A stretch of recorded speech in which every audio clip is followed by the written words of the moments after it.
আজ দুপুর 3টার পরে জিনু মার্কেট আমাদের দোকানে সন্ত্রাসী হামলা চালায়, দোকান লুটপাট করে আমাদের দোকান থেকে প্রায় 5-7 লাখ টাকার মতো প্লাস 3-4টা মোবাইল আরো 3-4 জনের খুব আহত করে, এক একজনের অবস্থা খুবই ভয়াবহ।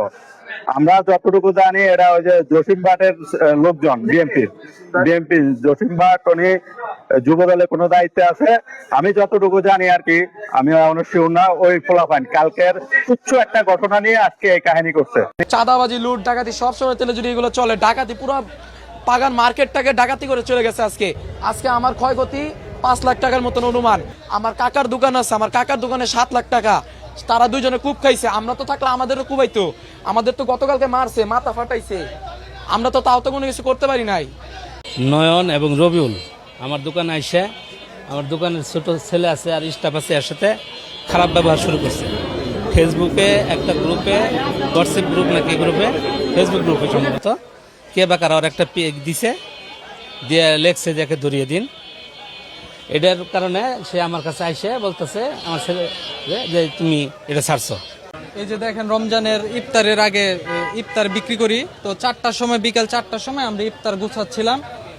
তো এই সময় আমরা এই পাশ থেকে আওয়াজ শুনলাম, মানে আওয়াজ শুনছি যে 4-5টা প্রায় গুলির আওয়াজ শুনছি। তো শোনার পরে এদিক দিয়ে মানুষ হুমড়ি খেয়ে দৌড়ে চলে আসতেছে, বলতেছে ফালাই দিছে, মাইরা ফেলছে, কুবাই, মানে এরকম একটা আতঙ্কের মধ্যে পড়ে গেছি। তারপরে আমাদেরকে বলতেছে তোদের সাথে যারা গ্যাঞ্জাম করছিল গতকালকে তারা আসছে, তোরা পলা। আমাদেরকে মানে মুরব্বীরা বলতেছে, বাজারের মুরব্বীরা, যে তোরা দৌড় দে। তারপর আমরা দোকানে শাটার নামাইতে নিয়েছিলাম, এর ভিতরে দিকে ওরা চলে আসছে সন্ত্রাসী কিছু, নয়ন, রবিউল, ওদের সাথে আরো অনেকে ছিল, তাদেরকে চিনতে পারিনি, কিন্তু আমরা আমাদের জীবন বাঁচাইতে দোকান রাইখা চলে গেছি। তারপরে এই যে দোকানে এসে দেখি দোকানের এই অবস্থা,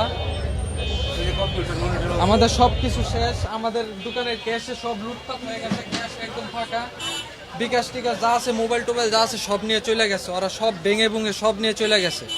বাংলাদেশটা কি সন্ত্রাসের নাকি ভাই? আমরা যারা এই যে বাংলাদেশের নাগরিক আছি, আমাদের যদি সুষ্ঠু বিচার আমরা যদি না পাই, তাহলে এ দেশে ভাই সন্ত্রাসী থাকুক ভাই, আমাদেরকে মাইরা ফেলেন, আমরা চলে যাই এ দেশ থেকে ভাই, আর কিছু বলার নাই ভাই।